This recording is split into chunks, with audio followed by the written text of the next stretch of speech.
Hi అండి, అందరికీ నమస్కారం అండి. ఫ్రెండ్స్, మనకి ఇప్పుడిప్పుడే మరొక బ్రేకింగ్ న్యూస్ అప్డేట్ అయితే రావడం జరిగిందండి. అది కూడా నంద్యాల జిల్లాలో రోడ్డు ప్రమాదం, 5గురు హైదరాబాద్ వాసుల దుర్మరణం అంటూ ఇప్పుడే మనకు ఒక లేటెస్ట్ అప్డేట్ అయితే రావడం జరిగిందండి.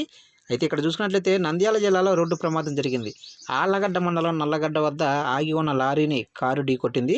ఇక నంద్యాల జిల్లాలో ఘోర రోడ్డు ప్రమాదం జరిగింది. ఆళ్లగడ్డ మండలం నల్లగట్ల వద్ద హైవేపై లారీని కారు ఢీకొట్టింది. ఈ ప్రమాదంలో ఒకే కుటుంబానికి చెందిన 5గురు దుర్మరణం చెందారు.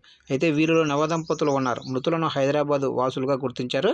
ఇక పోలీసులు తెలిపిన వివరాల ప్రకారం సికింద్రాబాద్లోనే వెస్ట్ వెంకటపురానికి చెందిన మంత్రి రవీంద్ర తన కుటుంబంతో కలిసి కారులో తిరుమల శ్రీవారి దర్శనానికి వెళ్లారు.